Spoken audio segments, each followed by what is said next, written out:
오늘 본문은 구원받은 하나님의 백성들, 예수 그리스도의 십자가로 말미암아 속죄함을 받은, 그리고 의로와 하나님의 백성이 된 우리가 어떻게 살아야 하는지를 우리에게 말씀하고 있습니다. 우리는 예수 그리스도를 믿어 죄사함을 받아 하나님의 백성이 되었습니다. 그래서 하나님의 백성으로 살려고 하지만 여전히 우리의 현실에서는 죄를 거부하지 못하고 악을 행하는 것입니다. 왜냐하면 우리는 새로운 피조물로 거듭났지만 아직 우리 안에 살아있는 옛사람의 본성이 죄를 원하기 때문입니다. 그래서 바울은 로마서 7장 19절에서 내가 원하는 바 선을 행하진 아니하고 도리어 원치 아니하는 바 악을 행하는도다 라고 고백했던 것입니다. 구원받아 성령께서 내 마음에 하나님의 뜻을 알게 하지만 여전히 죄의 노예로 살았고 또 죄의 습성에 길들여져 있는 우리의 그 본성이 온전히 변화받지 못함으로 죄를 원하고 악을 행하는 것입니다.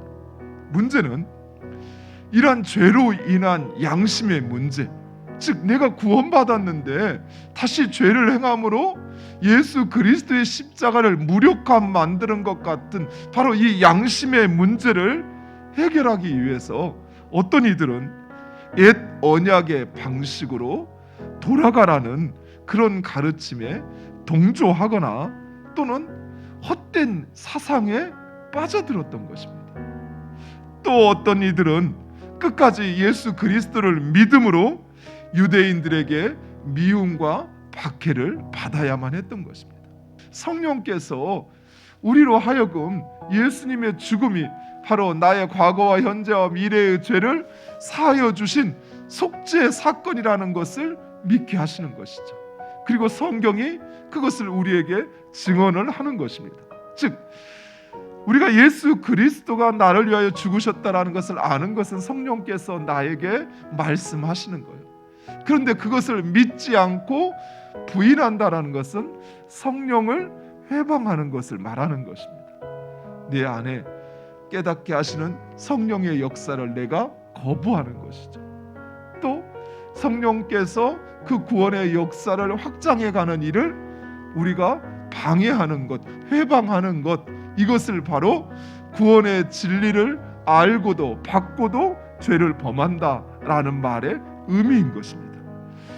말하자면 우리가 진정 예수님께서 나의 죄를 위하여 십자가에서 죽으셨다는 사실을 알고 믿게 되었을 때 우리는 피 흘리기까지 그 죄와 싸울 수밖에 없습니다.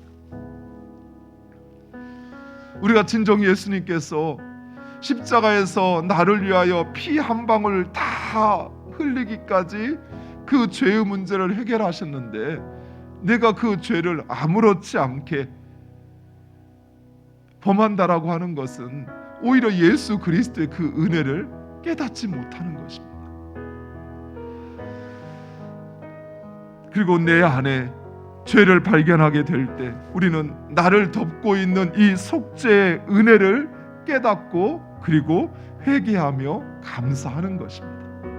성도들이 세상에서 고난을 당하나 굴복하지 않고 또 그 소유를 빼앗기고 옥에 갇혔음에도 불구하고 서로를 돌아볼 수 있었던 것, 그것은 바로 사라지지 않는 영원한 소유에 대한 소망 때문이었습니다.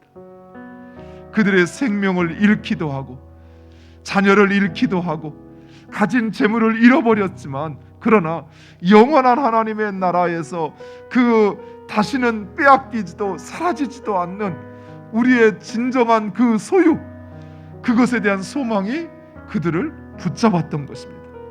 그래서 성도들은 그 어떤 고난과 핍박 속에서도 담대하였습니다. 예수 그리스도께서 십자가에서 우리의 죄를 사하셔 우리를 죄악에서 구원하시는 순간 이미 싸움은 시작되었고 그리고 예수님의 재림으로 완성될 것입니다. 메시아를 보내시겠다고 하는 그 약속이 성취되었던 것처럼 예수님의 재림도 반드시 성취될 것입니다.